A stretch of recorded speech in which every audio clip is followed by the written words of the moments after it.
Gracia? Miguel, anong ginagawa mo rito? Di ba't sabi ko sa'yo, wag na wag ka munang pupunta rito sa bahay? Delikado! Baka may makakita sa... Bago ka magbunga nga dyan, tulungan mo muna ako. Ano ba nangyayari sa'yo? Hindi ko alam. Ang sakit ng buong katawan ko. Tingnan mo nga ang braso ko. Ang dami kong sugat. Nga paano yan? Kinamot mo ba? Kagabi pa kasi ako nangangati. Hindi na ako pinatulog kaya kinamot ko na lang ng kinamot. Tanga ka naman pala eh. Magsusugat talaga yan. Hindi mo ko naiintindihan. Tingnan mo mabuti ang mga sugat ko. Hindi ganyang kalala ang mangyayari sa simpleng pagkakamot lang.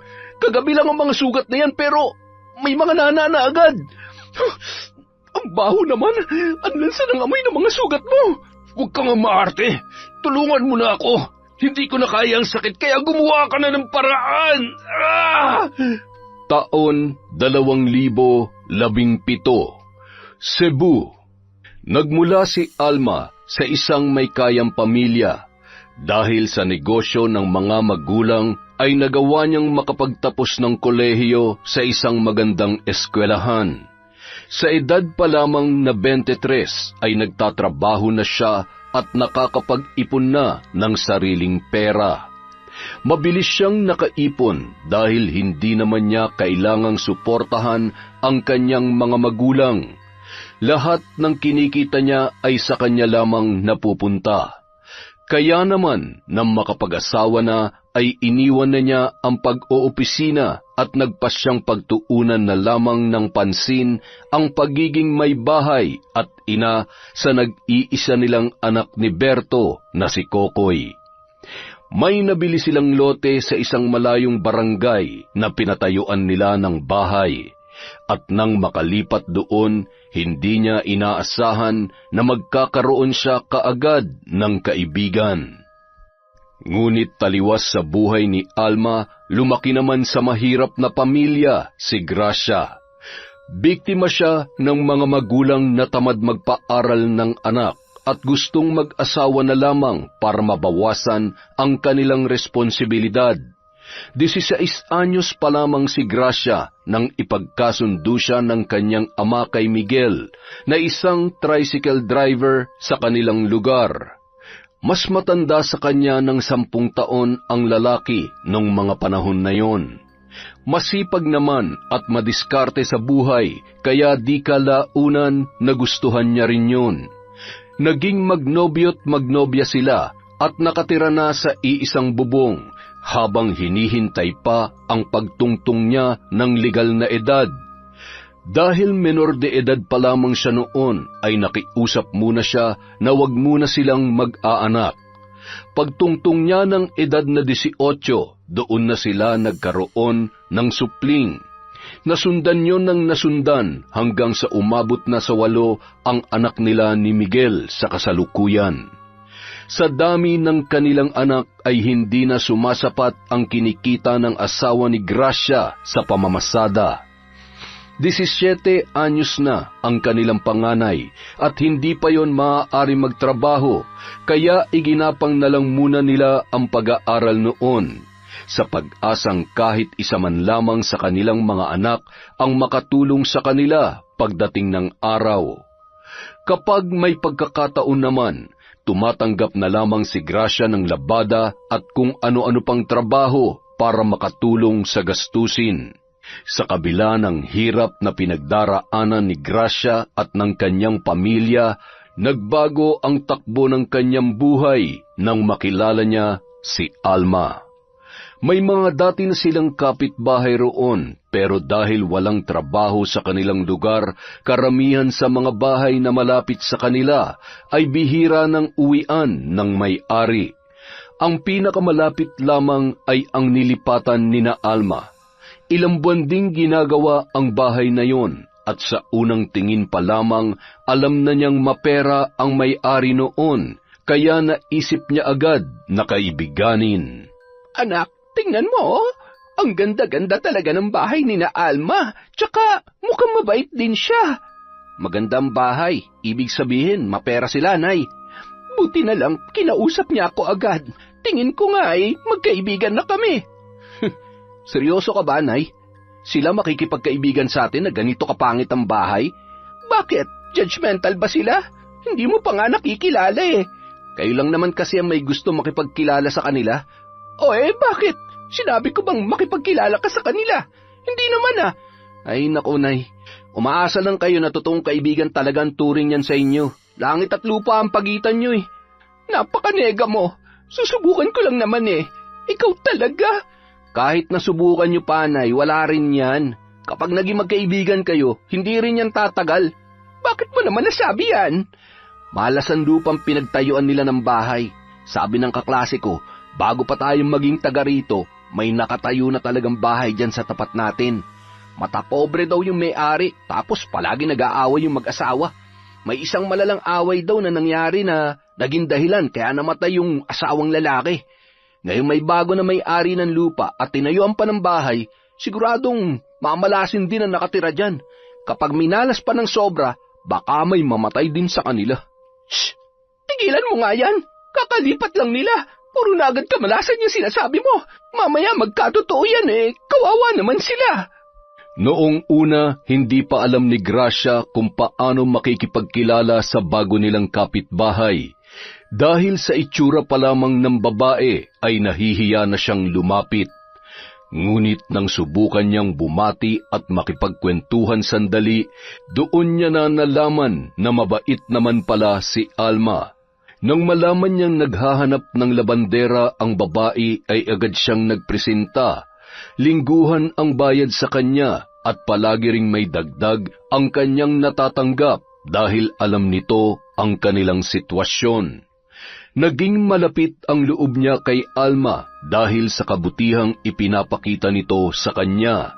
Hindi na siya nahihiyang magkwento tungkol sa kagipitan nila at sa mga napapadalas na away nilang mag-asawa.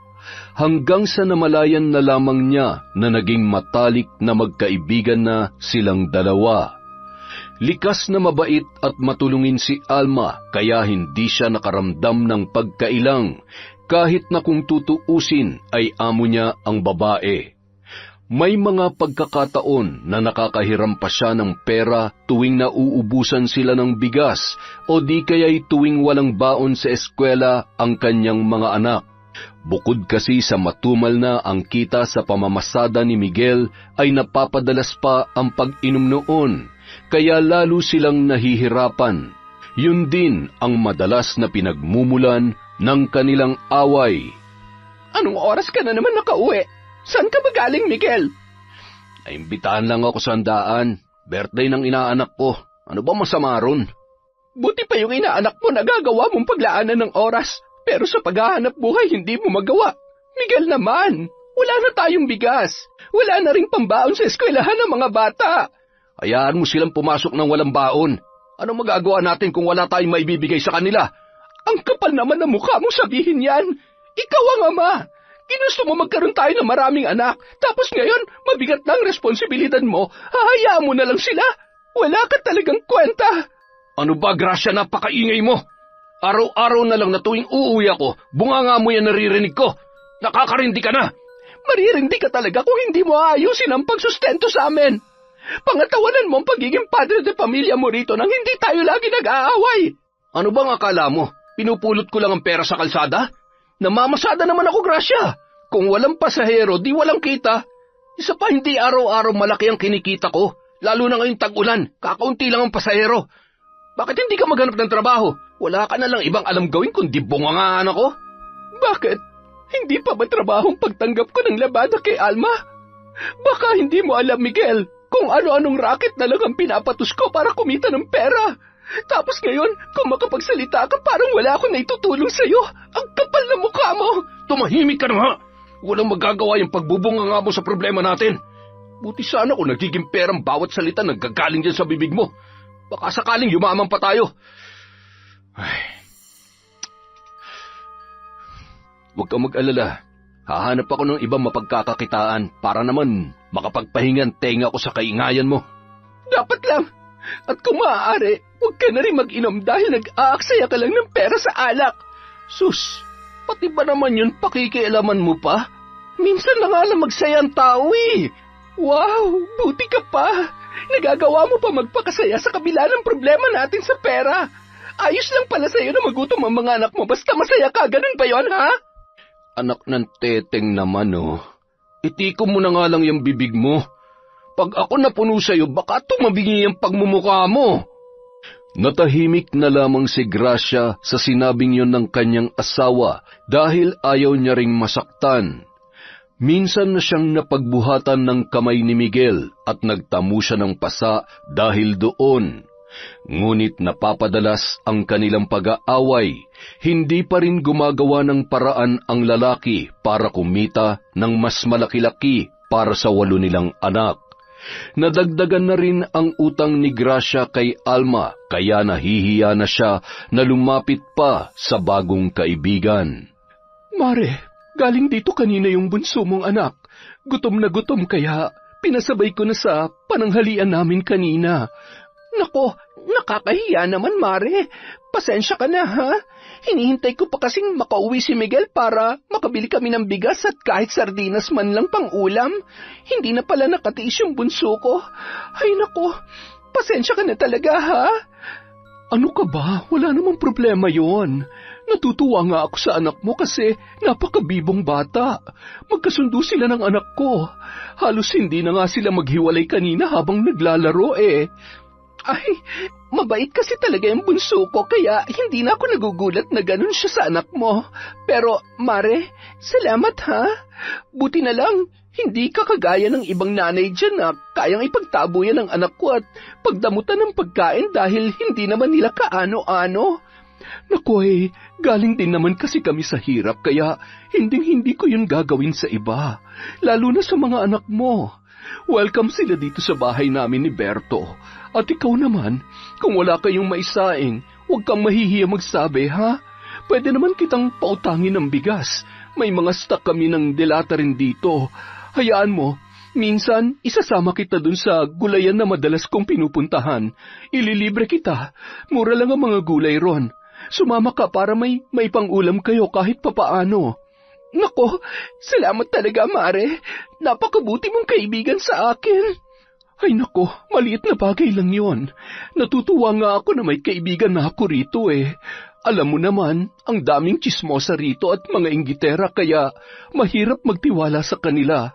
Hindi ko alam kung totoo ba yung mga ngiti nila o gusto lamang talaga nila ako makausap. Huwag ka mag-alala. Tunay mo akong kaibigan, Mare. Pinanghawakan ni Alma ang sinabing yon ni Gracia. Mabait naman kasi talaga ang kaibigan niyang yun, kaya hindi siya nagdadalawang isip na tumulong kahit sa mga anak nito. Tuwing naglalaba sa kanya si Gracia ay binubusog niya yon ng merienda at nagpapadala pa ng pagkain para sa kanyang mga anak na naiiwan sa bahay. Dahil sa kanyang kabutihan, marami ang may gustong maglabada sa kanya, ngunit dahil mas kailangan yon ng kanyang kaibigan, hindi na siya naghanap pa ng iba. Ngunit sa katagalan, may napapansin na si Alma sa babae. Bukod sa napapadalas na ang paghiram nito ng pera, ay hindi na rin maayos ang paglalaba ni Gracia. Kung hindi man siya, ay namumuti naman ang mga dekolor nilang damit dahil sa kapabayaan.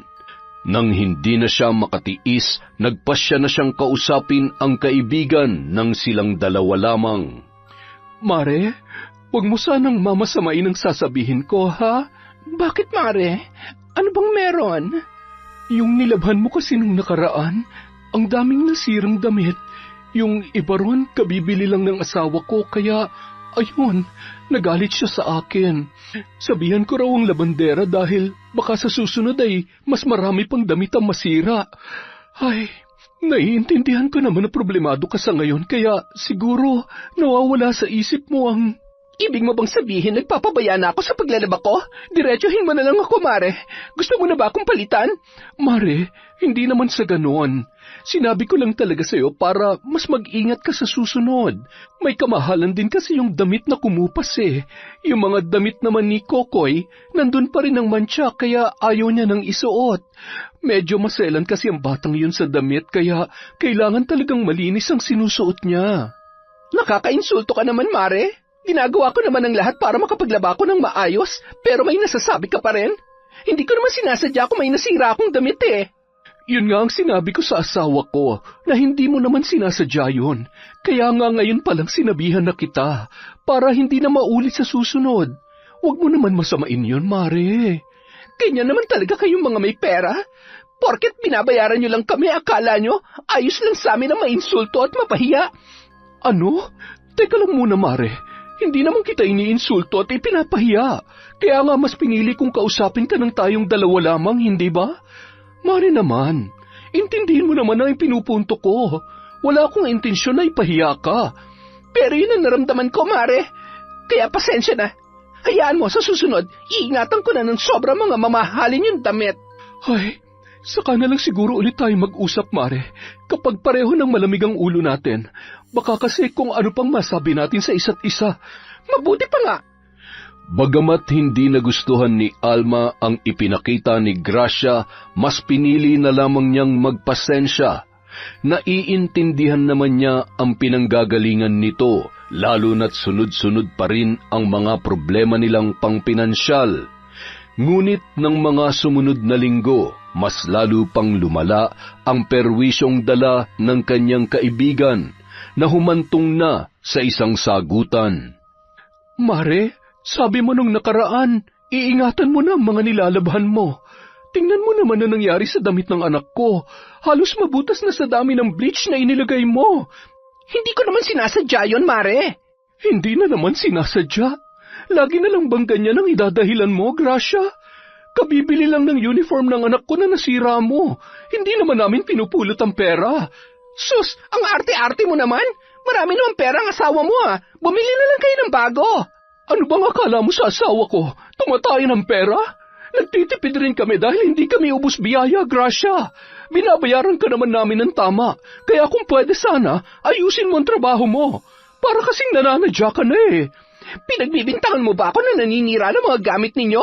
Ibang klase ka rin ah. Hindi na kita kailangang pagbintangan dahil hindi lang ito isang beses nangyari. Mas malala lang ngayon. Kaya pasensya ka na kung hindi ko na ito palalampasin. Para hindi na ito maulit at hindi na ako makapagbitaw para masasakit na salita, kukuha na lang ako ng ibang tagalaban namin. Ano? Papalitan mo ako? Ang kapal naman na mukha mo? Dahil lang sa simpleng pagkakamali, magkakaganyan ka na? Para namang hindi tayo magkaibigan yan, Alma. Yun na nga eh. Lagi mong ginagamit ang pagkakaibigan natin kaya akala mo ayos lang na makasira ka ng damit namin. Tsaka wag mo nga akong masabi-sabihan ng makapal. Ikaw nga ang dapat sabihin ko nun eh. Masyado ka na kasing abusado. Napakayabang mo naman. Porket mapera kayo? May pera kami dahil masipag kami mag-asawa. Pero kahit kailan, hindi kami nagyabang. Kung para sa'yo pagyayabang ang ginagawa ko, hindi ko na problema yon dahil ganyan ka mag-isip. At tinupad nga ni Alma ang kanyang sinabi. Napalitan si Gracia bilang labandera. Mula na magkaroon sila ng alitan ay hindi niya na pinapapunta pa ang kanyang mga anak sa kanilang kapitbahay. Hindi na rin sila nagpapansinan kahit madalas silang nagkikita o nagkakasalubong sa daan. Nabalitaan na lamang niya na may iba na itong labandera. Tuwing nakikita niya si Alma, mas lalong tumitindi ang inggit na kanyang nararamdaman. Lalo na tuwing nakikita niya itong bumibili ng mga bagong gamit. Hanggang isang araw, kinailangang bumiyahe ni Alma pauwi sa Negros dahil sa tiyahin niyang pumanaw na. Nagpaalam siya sa kanyang asawa na 1 linggo siyang mawawala. Pumayag naman si Berto. Iniwan niya ang anak na si Kokoy dahil hindi naman yon maaaring lumiban sa eskwelahan. Noong araw na paalis na siya, ay nahuli niya si Gracia na nakasilip sa bintana at nakatanaw sa kanya. Napailing na lamang ang babae nang maisip ang nasira nilang pagkakaibigan. Sino ba sinisilip mo dyan sa bintana? May pinagtataguan ka ba? Wala. Sino namang pagtataguan ko? Ibinalik mo lang yung tanong ko eh. Siya nga pala, napapansin ko, hindi na kayo nag-iimika ni Alma. Hindi ka na ba naglalabas sa kanya? Bakit pa ako maglalabas sa kanya eh? Pinalitan na ako ng buwisit na yon. Akala ko ba isang gandikit kayo? Ano nangyari sa inyo? Huwag mo nga akong tawanan. Hindi ko kasalanan kung yumayabang na siya. Palibhasa mayaman, ang taas-taas ng ere. Paanong ang taas ng ere? Napaka-arte niya. Dati naman hindi siya nagre-reklamo sa paglalaba ko. Aba, ngayon, ang dami nang sinasabi. Kesyo kabibili lang daw nung damit, tapos nasira ko agad. Parang ang sama-sama akong tao dahil lang doon. Baka naman kasi talagang pumalpak ka. Bakit pa parang kinakampihan mo pa siya? Ako ang asawa mo dito, kaya dapat akong kinakampihan mo. Wala akong kinakampihan. Kaya nga inaalam ko kung ano nangyari, di ba? Kasi ikaw, palagi mong pinapairal yung init ng ulo mo. Kulang na lang, pumutok ng mga ugat mo sa utak eh. Pwede naman magsalita ng kalmado lang. Yung swabe lang. Hindi yung lagi ka na lang galit kahit wala pa namang nakakagalit. Huwag mo nga akong pangaralan. Hindi kita teacher, ah. Yan ang problema sa'yo. Ang gusto mo, ikaw na lang palagi ang pinakikinggan. Ayaw mo nang pinagsasabihan ka. Lahat minamasama mo. Baka yan talagang dahilan kaya galit na galit ka ron kay Alma. Pinagsabihan ka lang niya pero ikinagalit mo kaagad kahit na alam mong nagkamali ka. Huwag mo nga mabanggit-banggit ang pangalan na yan. Kung makapagsalita ka parang mas pinapaboran mo pa siya. Ano? Gusto mo na ba si Alma? Anak ng tipaklong naman oh. Bahala ka nga dyan.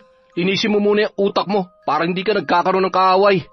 Sunod-sunod pa ang naging away ng mag-asawa. Umaabot pa sila sa puntong nagkakasakitan na at nakikita pa yon ng mga bata. Walang magawa si Gracia kundi iiyak na lamang ang hirap ng kanilang sitwasyon. Baon na sila sa utang. Halos araw-araw nang may kumakatok sa bahay nila para maningil. Kahit rumakit siya ay hindi pa rin sasapat ang kanyang kinikita para ibayad sa kanyang mga utang. Sa pagkain pa lamang ay ubos na ang maghapon niyang pinagpaguran. Isang hapon, kauuwi lamang ni Gracia mula sa pagtitinda ng gulay nang matanaw niya ang kotse ni Berto. Mula roon, lumabas ang lalaking sapo ang balikat na tila nakakaramdam ng pananakit sa parteng yun. Napakunot noo ang babae at wala sa sariling lumapit sa asawa ng dati niyang kaibigan. Paring Berto? Ayos ka lang ba? Gracia, ikaw pala. Kanina pa kasi sumasakit ang balikat ko eh. Pati nga ang likod ko. May kilala ka bang masahista rito? Masahista bang kailangan mo? Marunong ako magmasahe. Talaga? Oo, paano? Puntahan na lang kita mamaya, ha? Pero... Pare, mahusay ako magmasahe. Huwag ka mag-alala, hindi naman kita babalian ng buto kung sakali. Kung di mo na itatanong, masahista rin ang nanay ko. Sa kanya ako natuto. Bakit hindi mo pagkakitaan ng pagmamasahe mo? Siguradong marami magpapamasahe sa iyo rito. Baka kasi magalit ang asawa ko eh. Medyo siloso yun eh. Nako, baka mamaya ay bigla na lang akong sugurin nun kung ikaw ang magmamasahe sa akin. Ay, kilala ka naman ni Miguel. Tsaka alam niya na magkaibigan kami ni Alma.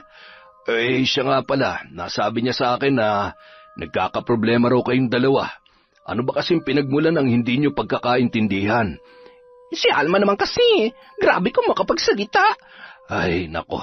Pag-usapan niyo na lang yan, kesa naman hayaan niyo na lang na masira ang pagkakaibigan ninyo. Gustong-gusto pa namang kalaro ni Coco yung bunso mong anak. Hindi na tuloy makapunta sa inyo dahil binabawalan na siya ng nanay niya. Wala pa ba dyan si Alma? Wala eh. 1 linggo siya sa Negros. Hihintayin muna niyang mailibing ang tiyahin niya bago siya bumalik dito. Ganun ba? Ay sige, pagdating niya kakausapin ko ulit siya para magkaayos na kami. Basta ako na magmamasahe sa'yo pare ha. Pasensya ka na. Kailangan ko lang kasing rumakit ngayon kaya hindi ko mapalampas ang pagkakataong ito. Sige. Ikaw ang bahala, basta hindi ako susugurin ng asawa mo, ha? Walang kaso sa akin yun. Bagamat sinabi ni Gracia kay Berto na magpapaalam naman siya sa kanyang asawa, ay hindi niya yun ginawa. Batid niyang hindi siya noon papayagan kung sakali. Iniwan niya ang mga anak niya sa bahay matapos ipagluto ng pagkain at hindi na sinabi pa kung saan siya pupunta. Walang ibang pwedeng makaalam tungkol sa kanyang binabalak. Pagpatak ng 7:00 ng gabi, tumanaw siya sa labas ng bahay para alamin kung tapos nang maghapunan ang mag-ama. Kadalasan naririnig niya ang ingay ng alagang aso ni Berto tuwing tapos na ang hapunan. Saka lamang pinakakain ng mga yon ang alaga kapag tapos na ring kumain. Madalas siya roon nung hindi pa sila nagkakaroon ng alitan ni Alma, kaya halos kabisado na niya ang ginagawa ng buong mag-anak sa buong maghapon. Inamoy-amoy pa ni Gracia ang sarili bago lumabas ng bahay. Bago pa man yun ay naligo siya at nagsuot ng maayos na damit para presentable kapag siya ay humarap na kay Berto. Siniguro niya rin mabango siya para hindi yun mandiri sa kanya sakaling lapitan niya ang lalaki. Nang makitang nakabukas ang gate ay pumasok na lamang siya roon.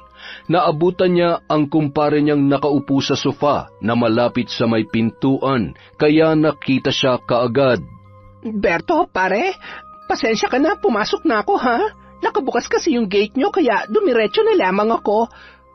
Iniwan ko talagang bukas yun para hindi ka na magtawag pagpunta mo rito. Teka, kumain ka na ba? Hindi pa nga eh. Pumunta na ako agad dito dahil baka maaga kong matulog. Hindi naman. Inihintay talaga kita. Hindi rin naman ako makakatulog kung patuloy pa rin sa pananakitang likod at balikat ko. Matanong ko lang, magkasama ba kayo ng anak mo sa kwarto? Hindi. May sarili siyang kwarto rito at kahit wala ang nanay niya, doon pa rin siya natutulog. Ganun ba? Teka, saan ba tayo? Sa kwarto niyo na lang ni Alma? Oo, para kahit makatulog na ako ron ayos lang. Alam mo, mas maganda kung iinom ka muna ng konti bago kita imasahe. Hindi pwede. May trabaho pa ako bukas eh. Konti lang para mas mapasarap ang tulog mo. Huwag ka mag-alala. Kapag nakatulog ka, isasara ko na lang ang pinto at gate nyo pag uwi ko. Sige. Matagal-tagal na rin naman akong hindi nakakainom. Sayang naman yung pinalamig kong alak sa ref. Nagpresenta si Gracia na siya na lamang ang kukuha ng alak para makainom din siya ng libre. Natawa na lamang sa kanya si Berto na walang kaalam-alam sa binabalak ng babae ng gabing yon. Matapos niyang kunin ang inumin nilang dalawa, inudyukan niya si Berto na uminom ng uminom hanggang sa makarami na ang lalaki. Dahil kaunti lang naman ang ininom niyang alak, nagawa pa rin niyang magmasahe. Ngunit habang ginagawa yon ni Gracia ay pasimple niyang tinutukso si Berto. Ang tigas pala ng braso mo, Berto. Nag-gym ka siguro, no? Bihira, paminsan-minsan. Dito lang ako sa bahay madalas mag-workout. Kahit naman kasi tumatanda na mas maganda pa rin nag-aalaga ng katawan. Ay, buti ka pa. Naiisip mo pa rin alagaan ang sarili mo. Sa bagay, pareho naman kayo ni Mare. Maalaga rin siya sa katawan kaya hindi halata sa kanya ang edad niya. Siya nga nagsasabi sa akin na palagi kami mag-ehersisyo eh. Isa nga yun sa mga nagustuhan ko sa kanya nun eh.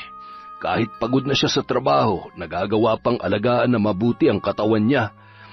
Hindi ko naman tinatanong. May sinasabi ka ba, Mare? Wala. Sabi ko, napakalambing mo naman pala talaga sa asawa mo. Siyempre naman, kahit nung wala pa kaming anak, malambing na talaga kami sa isa't isa. Ang swerte naman ni Mare sa iyo. Swerte rin naman ang asawa mo sa iyo Siya lang ang maswerte sa akin, pero ako, minalas yata sa napangasawa ko. Bakit naman?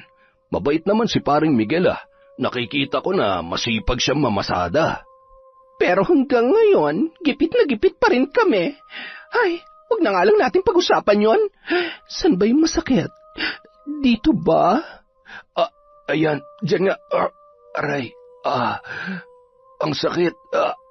Nasobrahan ka na yata sa kakatrabaho eh. Sanay na ako sa trabaho sa restaurant. Nakatulog kasi ako kanina nang nakayuko Paggising ko, sumasakit na ang likod ko tsaka balikat ko. May naipit yatang ugat. Huwag ka mag-alala. Magaling akong magmasahe, kaya bukas, magaan na ang pakiramdam mo. Nagtatrabaho si Berto bilang isang chef sa Chinese restaurant sa bayan. Malaki ang sweldo roon, kaya nasusustentuhan talaga ng lalaki ang kanyang asawa at nag-iisang anak. Dahil doon, mas tumindi ang inggit na nararamdaman ni Gracia kay Alma. Nang gabing yun, sinamantala niya na maraming nainom si Berto para maisagawa niya ang kanyang plano. Nang makatulog ang lalaki, tinabihan niya yon at niyakap hanggang sa makatulog na rin siya. Kinaumagahan, nagising na lamang si Gracia nang marinig niya ang boses ng dalawang lalaking nag-aaway sa labas ng kwarto. Kaagad na nanlaki ang kanyang mga mata nang makilala ang boses ng asawa niyang si Miguel. Hayop ka? Akala ko napakatino mong tao, ahas ka pala. Sinamantala mo ang pangangailangan ng asawa ko. Nagkakamali ka, pare. Minasahe niya lang ako kagabi. Nagbayad pa nga ako eh. Huwag mo nga ako mapari-pare. Hindi tayo magkaibigan. Tsaka hindi masahista ang asawa ko. Pero sabi niya, marunong siya magmasahe. Siya nag-alok ng serbisyo sa akin at hindi ko siya pinilit. Sinungaling! Pare, ang mabuti pa siguro, yung asawa mo na lang ang tanungin mo. Wala akong balak makipag-away sa'yo dahil nagsasabi ako ng totoo. Pumunta siya rito kagabi, bandang 7:00. Pinilit niya pa nga akong uminom para mas mapasarap daw ang tulog ko dahil masakit ang likod at balikat ko. Ay, pare naman, mahal na mahal ko ang asawa ko kaya wag mo sana akong pag-isipan ng masama. Hindi kita pag-iisipan ng masama kung pinauwi mo ang asawa ko. Pare, nakatulog na nga ako kagabi. Hindi ko na namalayan kung umuwi na ba siya. Basta, bago ako matulog, inabutan ko na siya ng perang bayad sa pagmamasahe niya. Paggising ko, dun ko lang nalaman na natulog pala siya sa tabi ko. Tapos narinig na lang kita na nagwawala sa labas. Kung gusto mo, pare, pumasok ka ngayon sa kwarto para malaman mo nagsasabi ako ng totoo. Si Gracia nang tanungin mo. At para sa ikapapayapa ng isip mo, ipamedical natin siya para mapatunayang hindi ko siya ginalaw at wala nangyari sa amin. At bakit naman ako maniniwala sa'yo? Pinagsamantalahan mo ang asawa ko, yun ang totoo. Dahil hindi pinaniwalaan ni Miguel ang mga sinabi ni Berto, mas tumindi pa ang galit niya sa lalaki. Nagdilim ang kanyang paningin ng mga sandaling yun. Akala ng kaalitan niya, sumuko na siya sa pakikipagtalo kaya lumabas siya ng bahay. Ngunit hindi inaasahan ni Berto nang bumalik siya na may dalang itak. Sa labis na pagkagulat ay hindi na yun nakalaban pa sa kanyang ginawa.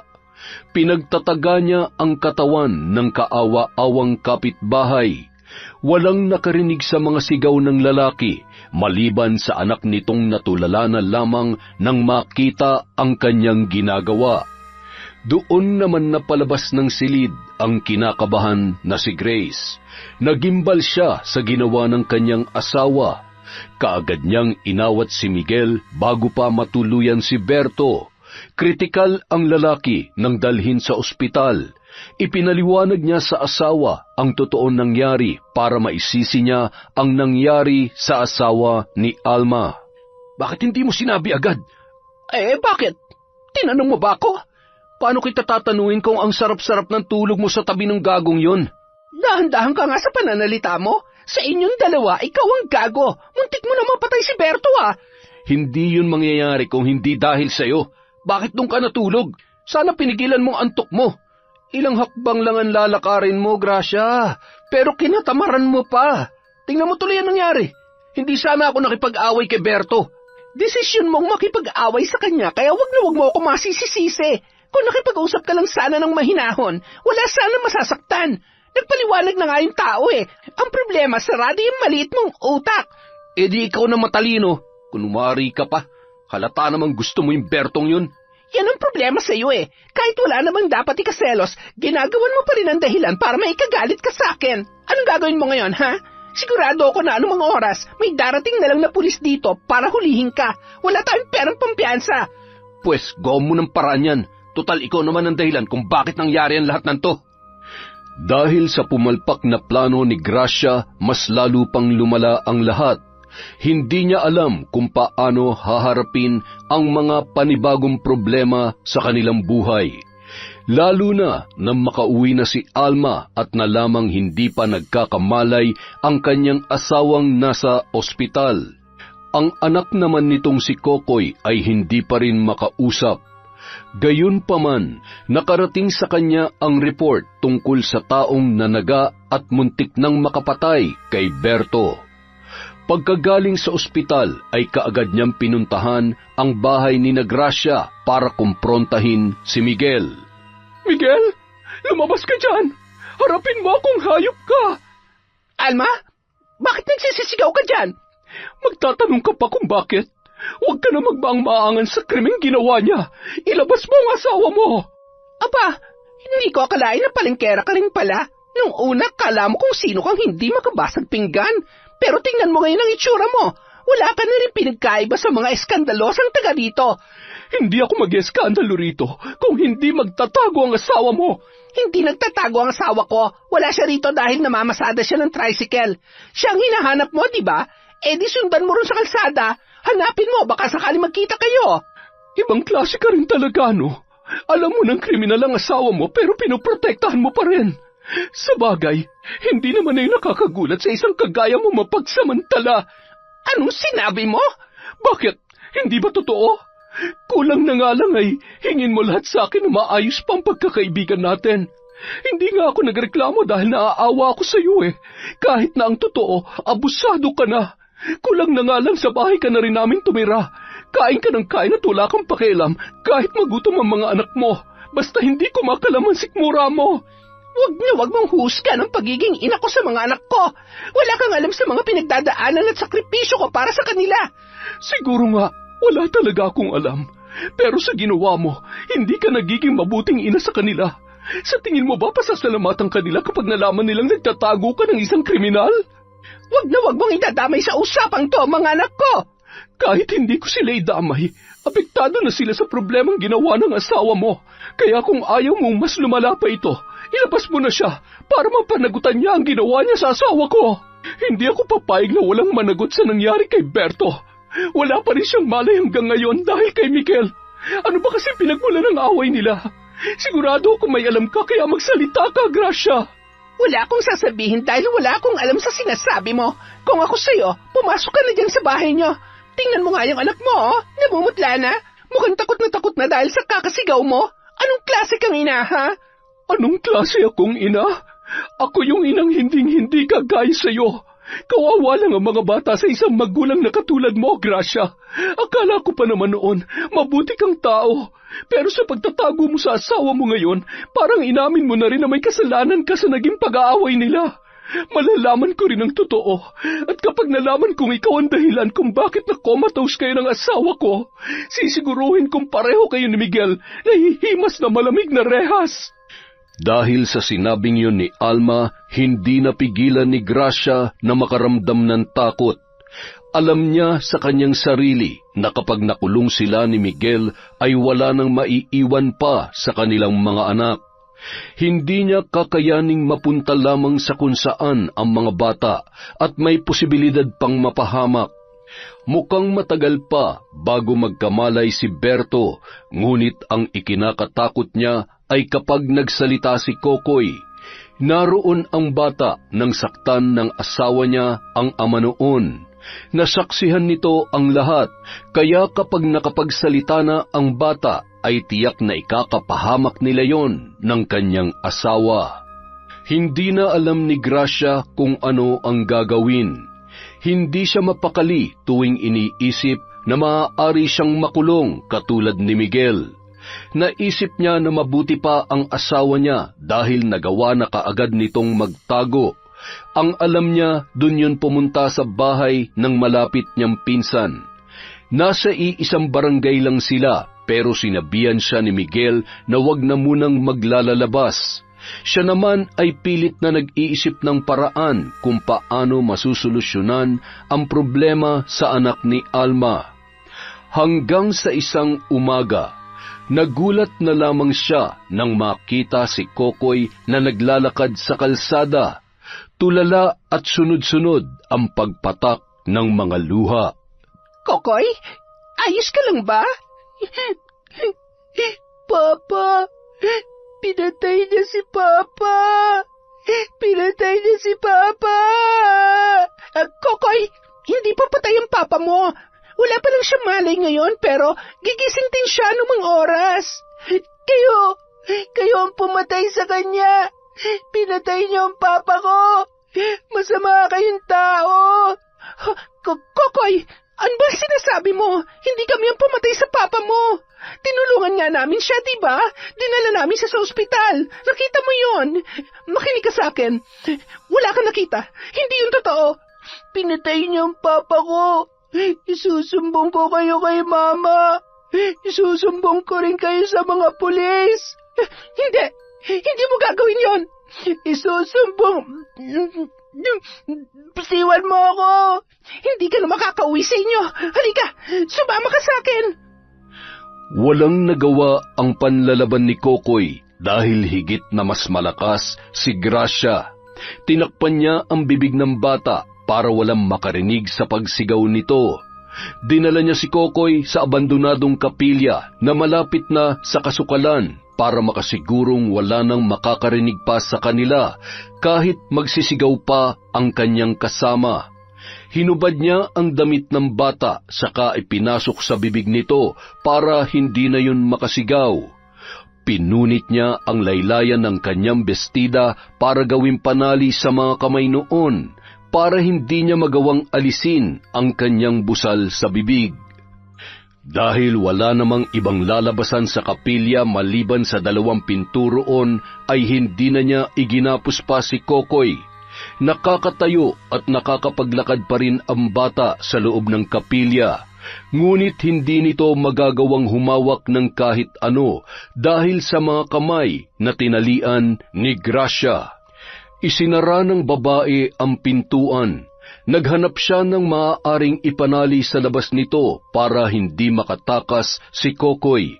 Nagtagumpay naman siyang ikandado na maigi ang magkabilang pinto ng kapilya, kaya hindi na siya gaanong nag-alala nang iwan doon ang kaawa-awang anak ni Alma. Pawisan si Gracia nang makarating sa kanilang bahay. Nagtaka ang anak niyang si Sandro nang makita ang punit na laylayan ng kanyang bestida at ang buhok niyang bahagyang nagulo dahil sa ginawa kani-kanina lamang. Nay, anong nangyari sa inyo? Mukha kayong ginahasa sa itsura niyo Ano? Hoy, yung bibig mo, Sandro Manalamin nga kayo para makita niyo yung itsura niyo, Nay. Alam kong kuskusin ang itsura ko. Naghahanap kasi ako ng dahon ng ampalayang ligaw kanina para may ulam tayo mamayang tanghali. Di na kailangan, Nay. Nangutang na kami ng sardinas sa tindahan. Ano? Nangutang na naman kayo? Alam ko kasing nahihiya na kayong mangutang doon kaya ako nang gumawa. Ayos ba, Nay? Galing ko, di ba? Buisit ka talaga, Sandro. Si Nanay naman, no? Nga pala, galing dito kanina si Tita Alma. Hinahanap si Kokoy. Tinatanong niya kung pumunta raw ba dito. Kanina pa kasi niya hinahanap Si Kokoy? Malay ko ba kung nasa ng batang yon? Palibasa kasi hindi niya pinagsasabihan ng anak niya kaya nilalayasan lang siya. Nagpanggap na lamang si Gracia na walang alam sa kinaroroonan ng bata dahil hindi rin naman niya gugustuhing ipahamak ang kanyang sarili. Pagsapit ng hating gabi, naghanda na siya ng pagkaing ihahatid sa kanyang asawa na si Miguel. Bakit pumunta ka pa rito? Paano kung nasundan ka? Nagrereklamo ka pa? Ikaw na nga hinatira ng pagkain. Akala mo ba ganun kadali magdesisyon na puntahan ka dito? Alam ko namang posible ako masundan kaya nag-ingat ako. Kumusta yung bahay? Ayos naman, kaya lang may konting problema Ano nangyari? Magsasalita na yung anak ni Alma, si Kokoy. Ano? Hindi pwede, Gracia. Sigurado makukulong tayong dalawa dahil nandun ka nung gawin ko yun kay Berto. Alam ko, kaya ginawan ko na ng paraan. Ha? Anong ginawa mo? Ikinulong ko siya sa lumang kapilya. Sigurado mababaliw ang batang yun doon. At pag nagkataon, hindi na siya paniniwalaan sa kahit na ano pang sabihin niya. Tanga, paano ko mamatay yun doon? Bahala na. Hindi ko na alam ang gagawin ko, Miguel Bakit? Kung ikaw ba nasa sitwasyon ko, hindi mo gagawin yon. Sabagay, ang mahalaga, walang nakakita sa iyo at walang makakakita sa kanya ron habang buhay pa siya. Samantala, halos masiraan na ng bait si Alma ng gabing yon sa kakahanap sa anak niyang si Kokoy. Hating gabi na, pero naglalakad pa rin siya sa may kalsada sa pagbabaka sakaling makikita roon ang kanyang anak. Hapong-hapo na siyang napasandal sa katawan ng punong mangga para magpahinga sandali. Nagnilid ang kanyang mga luha habang paulit-ulit na sinasambit ang pangalan ni Kokoy. Kokoy! Kokoy! Kokoy ko! Nasaan ka na ba? Magpakita ka na kay Mama. Pagod na ako. Diyos ko, tulungan niyo po ako mahanap si Kokoy. Huwag niyo po sanang hayaan na mapahamak siya sa kamay ng masasamang loob. Ilang sandali pa, nakarinig siya ng kaluskos sa di kalayuan. Napakunot ang noo niya at naningkit ang kanyang mga mata nang matanaw ang anino ng isang batang tumatakbo papalayo. Tinanglawan niya yon nang dala niyang flashlight para makasiguro. Bata ba yun? Kokoy! Kokoy, anak! Ngunit hindi yun huminto sa pagtakbo. Bagamat nangangalay na ang mga tuhod, sinundan niya pa rin ang nakitang anino hanggang sa dalhin siya ng kanyang mga paa sa lumang kapilya. Napahinto siya at nagtatakang pinagmasdan ang kapilyang halos mabalot na ng mga gumagapang na damo. Sa pagkakaalam niya ay pinagbabawalan ng pumasok doon ang lahat dahil baka pinamamahayan na ng ahas ang loob. Sa takot na matuklaw ng ahas ay nagpasya na lamang siyang umalis. Ngunit nang akmang hahakbang na siya pabalik, may nakaagaw ng kanyang pansin. Napakunot ang noo niya nang makita ang tila sinirang kandado sa pinto ng kapilya na napalitan ng may kalumaang lubid. May tao kaya sa loob? May tao ba dyan? Kokoy! Nandyan ka ba, anak? Ngunit walang sinuman ang sumagot sa kanya. Hindi maunawaan ni Alma kung bakit biglang nag-iba ang kanyang pakiramdam nung mga sandaling yon. Tila kung anong may nagtutulak sa kanya na buksan ang pinto ng kapilya. Dahil doon, sinikap niyang kalagin ang taling nakapulupot hanggang sa tuluyan niya nang mabuksan ang pintuan. Kaagad niyang dinampot ang flashlight, saka tinanglawan ang loob noon. Ilang sandali pa. Kokoy! Kokoy, anak ko! Diyos ko! Sinong gumawa nito sa'yo? Kokoy, anak, gumising ka! Nandito na si Mama! Gising na, anak! Tila binuhusan ng malamig na tubig at sinasaksak ng libo-libong patalim si Alma nang damhin ang pulso ni Kokoy. Wala na ang kaisa-isa niyang anak. Nanginginig ang kamay na tinanggal niya ang sarili nitong damit na ginawang busal sa bibig ng bata. Nakahubad na ang anak niya nang abutan doon at namumutla na rin ang buong katawan. Nang magsagawa ng otopsiya sa pagkamatay ni Kokoy, nalaman ni Alma na inatake sa puso ang anak niyang may claustrophobia. Noon pa man, takot na sa kulong na lugar ang kanyang anak. At kapag nakakaramdam yon ng matinding takot, may posibilidad na atakihin siya sa puso. Walang patid ang mga luha niya habang pinagmamasdan ang bangkay ng batang nagbigay ng saya at kulay sa buhay nilang mag-asawa. Kahit anong gawin ni Alma, hindi na maibabalik pa ang buhay ni Kokoy.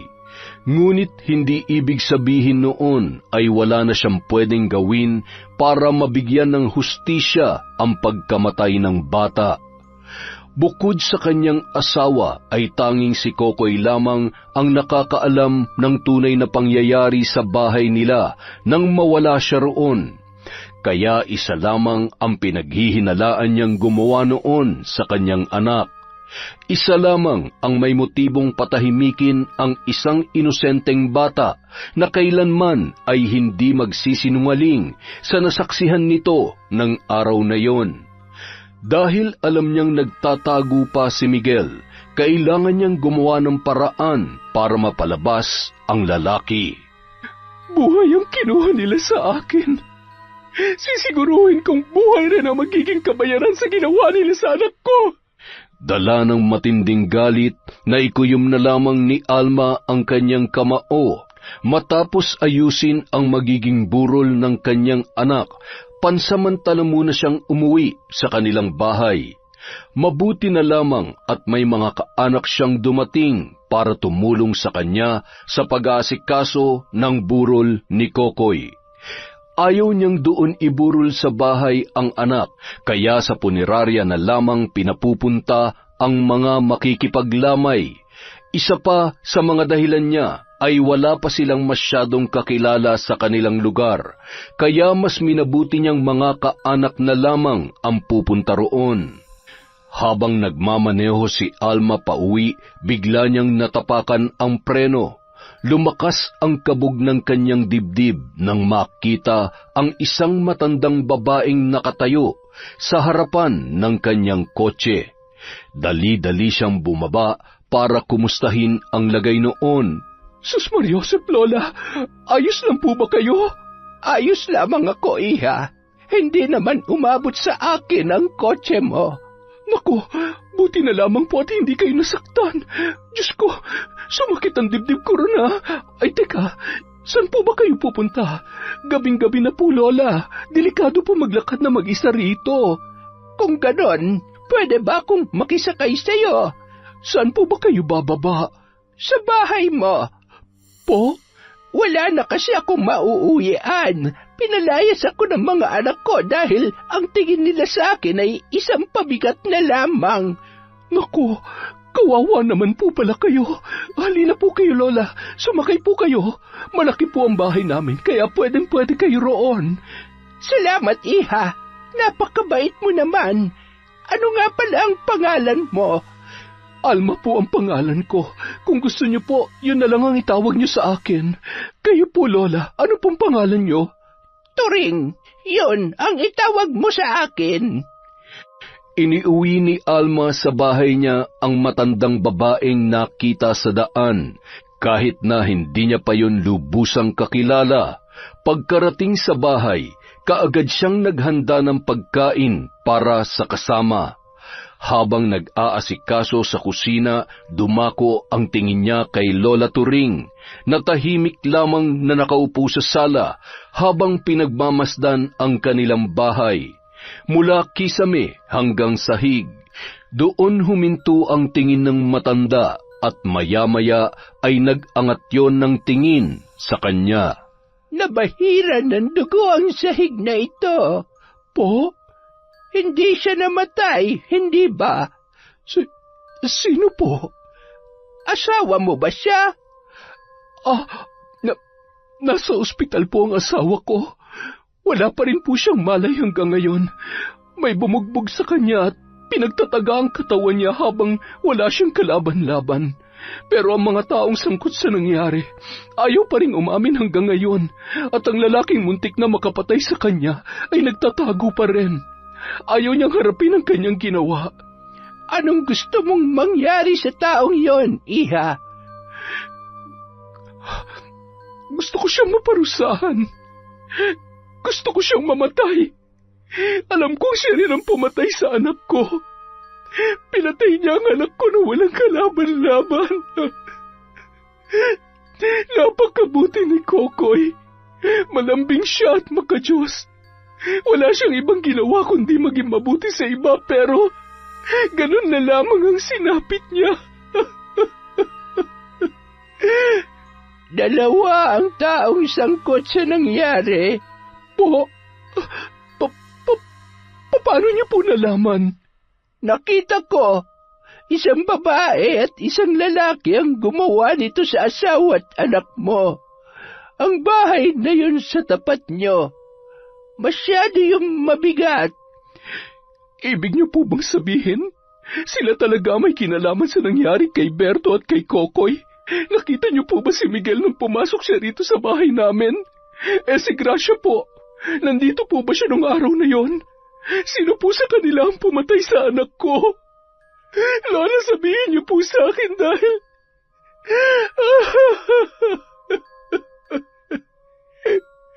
Dapat po silang mabulok sa kulungan.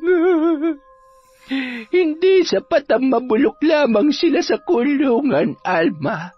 Buhay ang kinuha ng taong yon sa'yo, hindi ba? Buhay sa buhay. Yon ang pinakamabigat na parusang maibibigay mo sa taong nagkasala sa'yo. Pero, paano ko po gagawin yon? Sa pamamagitan ng itim na mahika, matutulungan kita. Ngunit kailangan buo ang loob mo at wala ka ni katiting na pagsisisi sa mangyayari. Gagabayan kita sa dapat mong gawin. Kahit ano pa mang paraan, buong-buo na po ang loob ko, Lola. Kung matutulungan niyo po ako, nakikiusap ako sa inyo. Tulungan niyo po akong parusahan ang mga taong yon sa pinakamasakit na paraan. Makakaasa ka. May paghihiganti mo sila. Walang nakakaalam na sa bahay ni na Alma tumutuloy si Lola Turing. Pinili niyang ilihim yon nang sa ganon ay mas mapadali ang kanilang plano. Inutusan siya ng matanda na magtirik ng kandila palibot sa isang simbolong iginuhit niya sa sahig.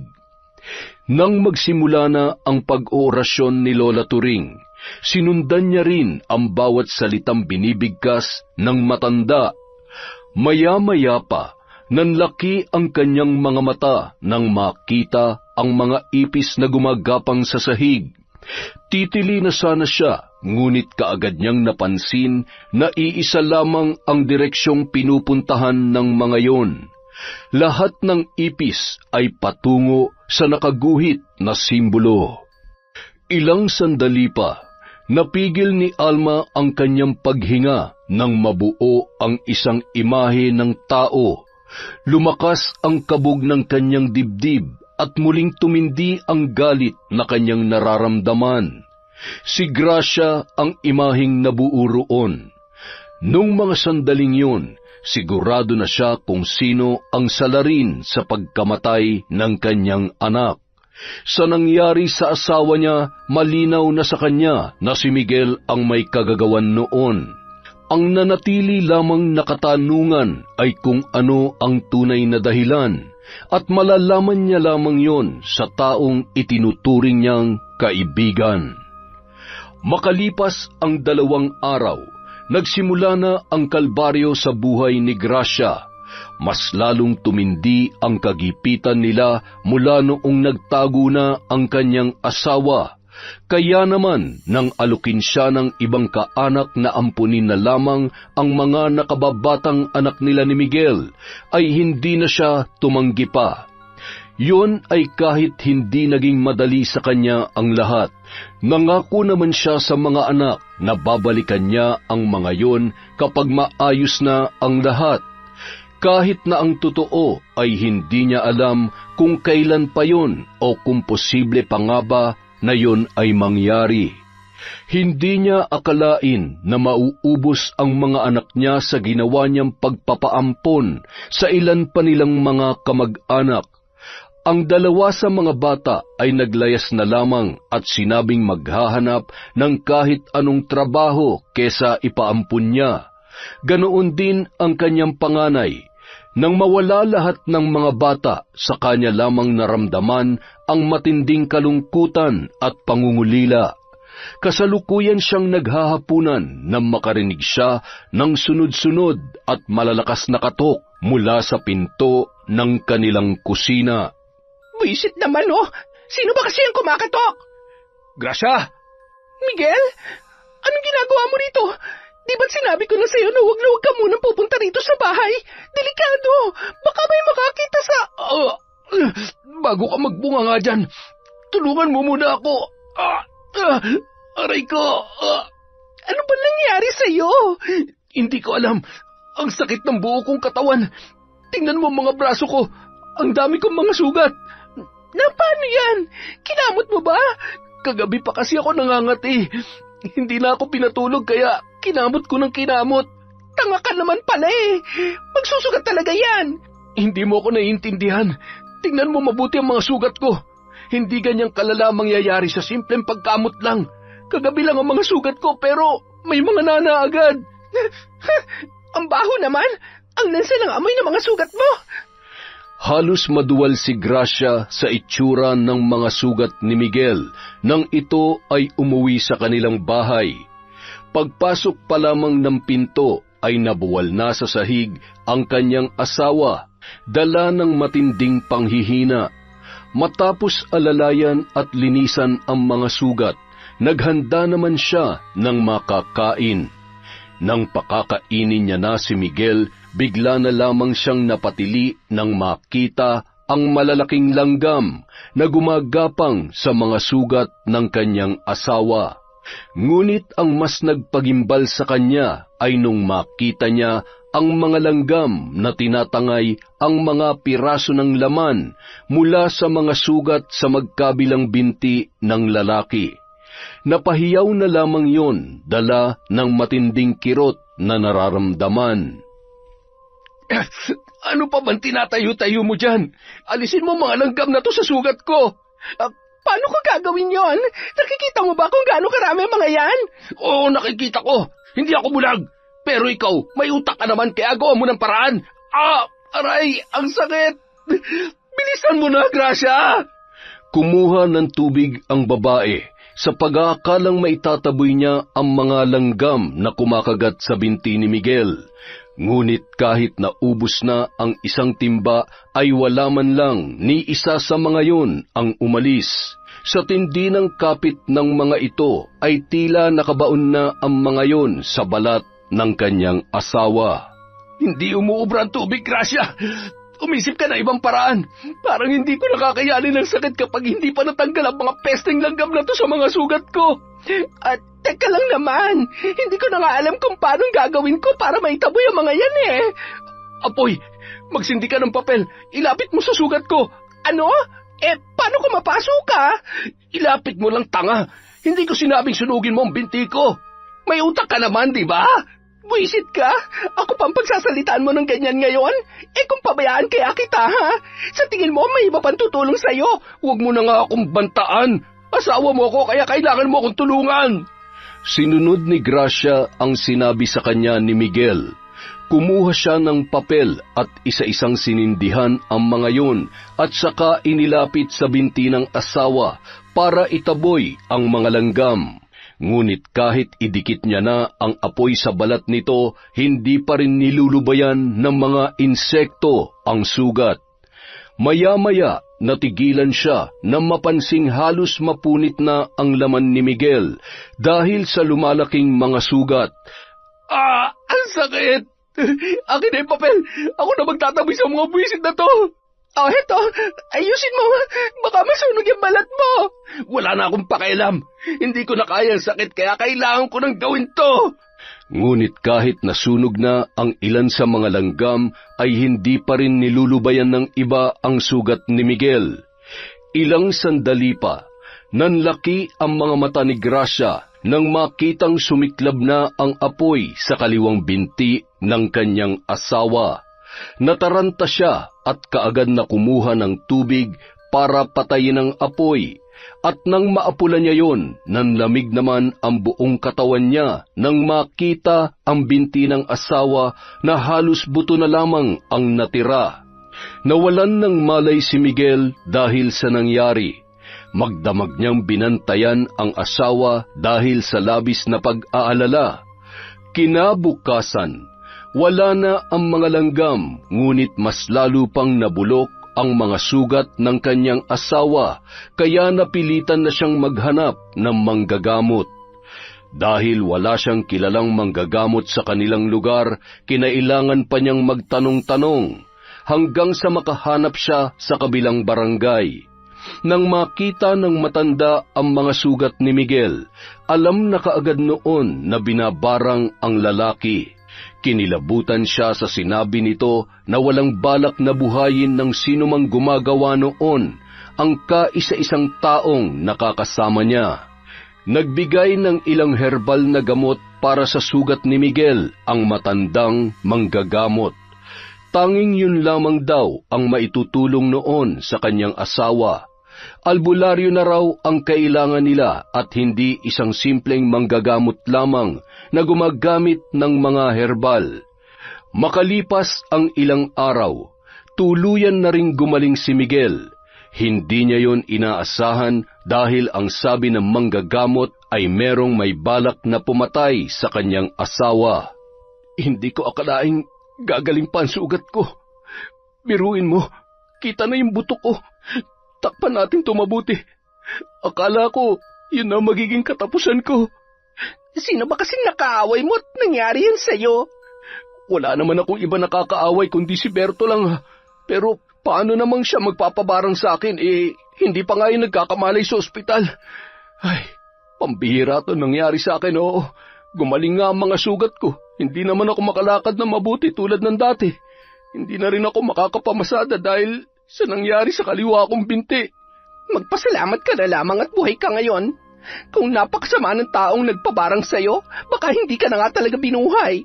Sa lagay na yan mukhang pinatawad ka pa. Pero, sino nga kaya ang gagawa nito sa akin? Teka, hindi kaya si Alma? Oo nga, no? Ang tagal nang nananahimik at hindi nagpapakita ng babaeng yon. Hindi kaya may ginagawa na siya para gantihan tayo?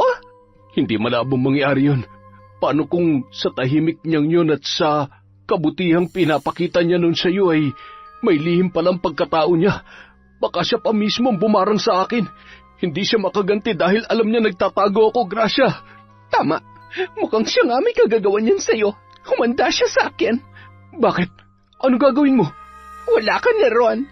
Matapos ilibing ang bangkay ni Kokoy, nagpasya na munang umuwi si Alma bago dumiretso sa ospital. Gusto niyang kumustahin ang lagay ni Lola Trining sa bahay niya dahil naiwan lamang yon na mag-isa roon, habang abala siya sa pagpapalibing sa kanyang anak. Pagdating ni Alma, sa labas pa lang ng bahay ay nag-aabang na ang nakapamaywang na si Gracia. Napabuntong hininga na lamang siya nang makita ang dating kaibigan. Mukhang alam niya na ang dahilan kaya naroon ang babae. Anong ginagawa mo rito? Nagtatanong ka pa talaga? Bakit hindi mo nalang sagutin ang tanong ko? Ganun ba kahirap yun para sa'yo? Bakit mo ipinabarang ang asawa ko? Huwag na huwag kang tatanggi dahil alam kong ikaw lang ang may motibong gawin yon. Ibig sabihin, nandyan ang asawa mo. Pero nakapagtataka lang kung bakit hindi niya pa isinusuko ang sarili niya. Sa ginawa mo sa kanya, patas na kayo. Wala na siyang kasalanan sa inyo ng asawa mo. Halos patayin niyo na siya. Halos patayin? Sa iyo pa talaga mismo nanggaling yan? Sa bagay, hindi mo naman nakita ang kalagayan ng asawa ko ngayon sa ospital. Pero sasabihin ko na lang para naman may alam ka. Muntik na ring mamatay ang asawa ko. Buti pa nga ang asawa mo nakakasama at nakakausap mo pa. Yung asawa ko, hanggang ngayon, hindi ko pa rin makausap at hindi ko pa rin makasama. Hindi ko nakasalanan yon. Hindi ako doktor at mas lalong hindi ako magician para alisin siya sa sitwasyon niya. Hindi ko hinihiling sa iyo na pagalingin mo ang asawa ko. Ang gusto ko, hustisya para sa nangyari sa kanya at hustisya sa pagkamatay ng anak ko. Pagkamatay ng anak mo? Wala na si Kokoy? Oo, wala na ang anak ko dahil may isang demonyo nagkulong sa kanya sa lumang kapilya at basta na lamang siya iniwan doon. Malamig, malamok at inaahas na ang lugar na yon. Sakit sa puso ang kinamatay ng anak ko at nangyari yon dahil nakaramdam siya ng matinding takot. Takot siya sa mga kulong na lugar. Kaya nga 2 bintana ng kwarto niya at sinadya namin palakihin para sa kanya. Tapos ikukulong lang siya ng hayop na nagdala sa kanya roon. Alam mo na ba kung sino ang gumawa noon sa kanya? Oo, alam ko na kung sino. At sisiguruhin ko na magbabayad siya sa pagpatay niya sa anak ko. Nakikiramay ako, Alma. Hindi ko kailangan ng pakikiramay mo. Umalis ka na at galingan mo lang ang pagtago sa asawa mong kriminal. Makakarma rin kayo. Biglang nakaramdam ng takot si Gracia sa mga sinabi sa kanya ni Alma. Mukhang alam na nga ng dati niyang kaibigan na siya ang nagkulong kay Kokoy sa lumang kapilya. Ngunit ang kanyang ipinagtataka ay kung paano yun nalaman ng babae dahil sigurado naman siya na walang nakakita sa kanya. Dahil sa nangyari, hindi nakatulog si Gracia. Magdamag siyang nakatitig sa bubong ng kanilang bahay at bumabangon pa tuwing nakakarinig ng ingay. Ilang sandali pa, napalingon siya sa pinto ng kanilang silid nang may mapansin siya na tila dumaan doon. May tao ba dyan? Ngunit walang sino man ang sumagot sa kanya. Napilitan siyang bumangon at lumabas ng kanyang kwarto. Pagdating sa may kusina, nanlaki ang kanyang mga mata nang makita ang bulto ng isang batang nakatalikod.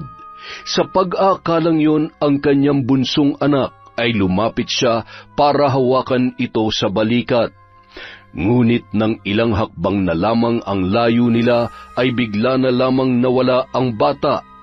Halos nalibot na niya ang buong bahay pero wala naman siyang nakita roon. Ilang sandali pa, nakaramdam siya ng matinding pagkauhaw.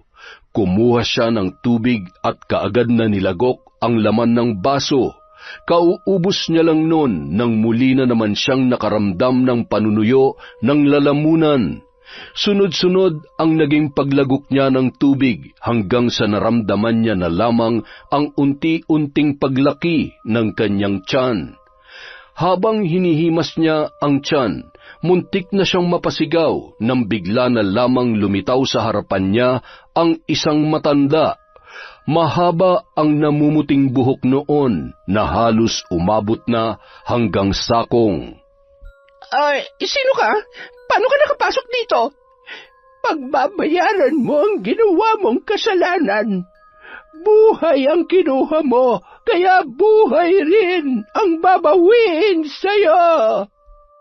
Magsasalita pa sana si Gracia nang bigla na lamang nawala ang matanda sa kanyang harapan. Ni hindi niya alam kung saan yun nanggaling. Ngunit naging mas malaking palaisipan sa kanya ang sinabi nito na buhay rin ang babawiin sa kanya. Sa hindi malamang dahilan, bigla na lamang siyang kinilabutan. Samantala, kausap naman ni Alma sa bahay si Lola Turing ng gabing yon. Naabutan niya ang matanda na naroon pa rin sa sala at tila wala pang balak matulog. Lola, bakit gising pa po kayo? Hindi naman ako natutulog, iha. Mukhang natuto na kayo magbiro, Lola. Ay siya nga pala, hindi po ba kayo kumakain? Wala po kasing bawas sa mga pagkain sa ref.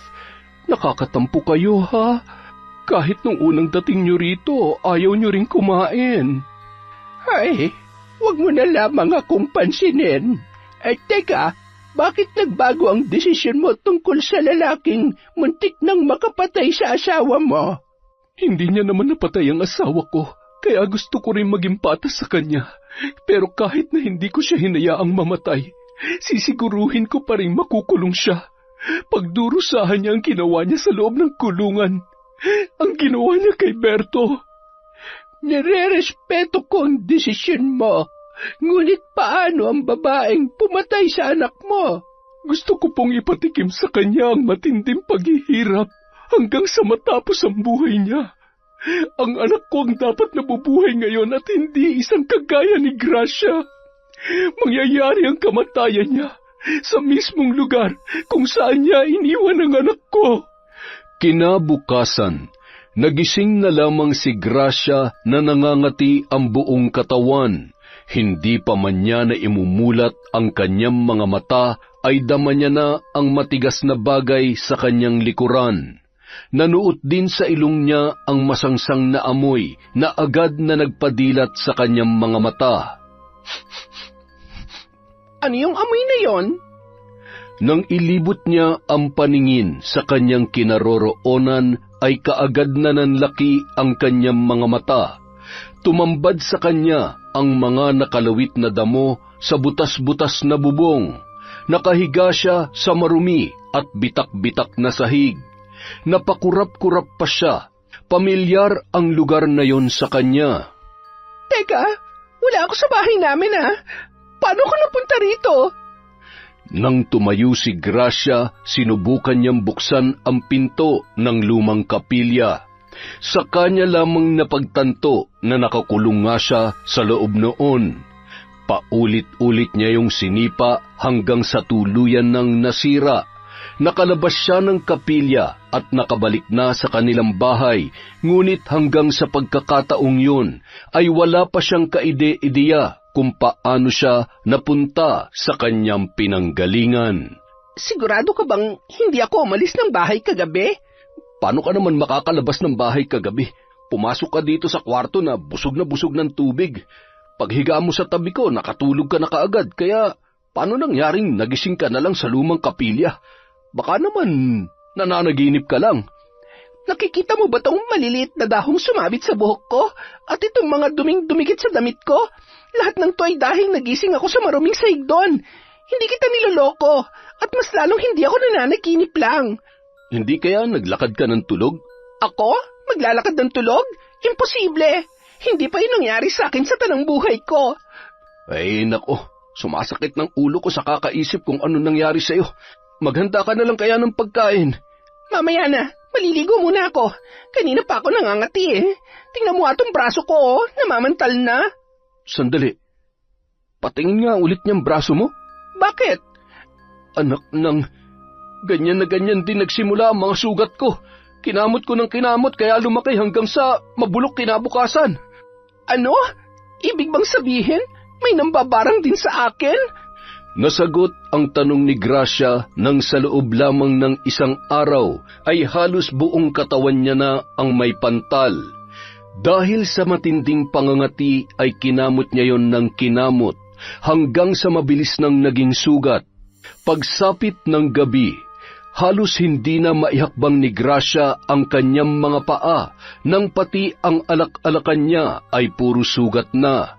Sa kabila ng hapding nararamdaman, pinilit niya pa ring makatulog para hindi na gaanong mahirapan sa unti-unting ipinaparanas sa kanya ni Alma. Kinabukasan, muling ikinagulat ni Gracia ang paggising niya sa loob ng kapilya. Ngunit sa pagkakataong yun, hindi na nakasara ang pinto, kaya madali na lamang siyang nakalabas. Ang hindi niya lang maunawaan ay kung paano siya muling napunta roon. Doon na siya nagduda na marahil ay totoo nga ang sinasabi ni Miguel na naglalakad siya ng tulog. Pagbalik niya sa kanilang bahay, sumalubong sa kanya ang matinding katahimikan. Hinanap niya sa buong bahay si Miguel pero hindi na niya natagpuan ang kanyang asawa. Ilang sandali lamang ay biglang bumukas ang pinto at tumambad sa kanya ang malungkot na anak na si Sandro. Anak, ano nangyari? Nasaan ang tatay mo? Nay, galing ako rito kanina para kumustahin kayo pero biglang dumating ang mga pulis at dinakip si tatay. Nakakulong na po siya ngayon. Anong gagawin natin, Nay? Anak, wala naman tayong mapagkukunan ng ipampipiansa sa kanya. Isa pa, hayaan na natin siyang panagutan ng ginawa niya kay Berto bago pa lumala ang mga nangyayari. Bakit, Nay? Ano po ba nangyayari? Wala, anak. Anong wala, Nay? Ano yung mga sugat sa katawan niyo? Wala ito. Huwag mo na lamang pansinin. Dala ng matinding kahihiyan, mas pinili ni Gracia na ilihim na lamang sa anak ang tunay na nangyayari. Ngunit dahil sa kalagayan niya, lumiban na muna sa trabaho si Sandro para bantayan siya at tulungan sa bahay. Natuwa siya sa nakitang pagbabago ng kanyang anak. Mukhang natuto na ang panganay niya na maging responsable sa buhay mula nang kumita na ng sariling pera. Kinagabihan, maagang natulog si Gracia nang makaramdam ng matinding panghihina. Hindi niya na maigalaw ang kanyang mga braso na tila namimigat na dahil sa naglalakihang mga sugat doon. Nang makita niya ang refleksyon niya sa salamin, ay natakot siya sa itsura nang makita ang mga mata niya na halos lumuwa na. Pinilit niyang matulog, kaya lamang nagsabay-sabay ang pagkirot ng kanyang mga sugat. Makalipas ang ilang sandali, naramdaman niya na tila may gumagalaw sa mga braso niya. Dahil madilim, hindi niya makita kung ano yon. Naputulan na sila ng kuryente, kaya tanging kandila na lamang ang nagsisilbing ilaw nila sa bahay. Agad niyang kinalabit ang kanyang anak, ngunit kahit anong gawin niya ay tila hindi siya nito naririnig. Inulit niya ang paggising kay Sandro, pero mahimbing pa rin ang pagkakatulog ng binata. Ilang sandali pa, nanlamig ang buong katawan ni Gracia nang maramdaman ang kung anong maliliit na bagay na gumagapang sa buo niyang katawan. Nang kapain niya yon, napatili siya ng mapagtantong mga uod yon. Inuuod na ang buo niyang katawan habang nakaratay sa kama at hindi na magawang tumayo. Sinundan pa yon ng matinding pananakit ng kanyang tiyan. Sa sakit na nararamdaman, halos panawan na siya ng ulirat. Hindi pa man siya nakakabawi sa matinding kirot. Nakaramdam naman siya ng mabigat na bagay na lumapat sa kanyang leeg. Humigpit yon ng humigpit na tila siya ay sinasakal. Sinubukan niyang sumigaw, ngunit wala nang lumalabas na tinig sa kanyang bibig. Nagngilid na lamang ang mga luha habang inuusal niya ang mga salitang patawad. Kaya lamang ay huli na ang lahat. Kinaumagahan, napabalita sa buong barangay ang bangkay ni Gracia na natagpuan sa lumang kapilya. Naging usap-usapan ang kalunos-lunos na kalagayan ng babae. Ang hinala ng iba, binarang si Gracia. May iba naman na nagsasabi na nagpatiwakal na lamang ito dahil sa matinding kahirapan at pangungulila sa mga ipinaampong anak. Sa lahat ng mga katanungang yun, isang tao lamang ang nakakaalam ng kasagutan. Nung araw na yon, magpapaalam na sana si Alma at magpapasalamat kay Aling Turing. Ngunit hindi niya na nakita sa loob ng kanyang bahay ang matanda. Hinanap niya yon at sinubukang magtanong-tanong. Makalipas ang ilang oras ng paghahanap, saka lamang siya nakahanap ng nakakakilala sa matanda. Ngunit hindi niya inaasahan ang nalaman tungkol doon. Matagal na raw napatay si Aling Turing na isang kinatatakutang mambabarang sa lugar na yon. Sabi ng matandang nakausap niya, kahit patay na ang matanda ay gumagala-gala pa rin ito sa lugar. Bagamat pumanaw na ang katawan nito, nananatili pa rin ang bagsik ng kanyang barang dahil sa taglay na itim na mahika. At mananatili raw yon hanggat buhay ang itim na libro. Umuwing tulala si Alma habang isa-isang binubuklat ang itim na libro na tanging alaala na naiwan sa kanya ng matanda. Nalulungkot siya dahil hindi man lamang niya napasalamatan si Aling Turing. Itinago niya ang libro at nangako na yon ay iingatan.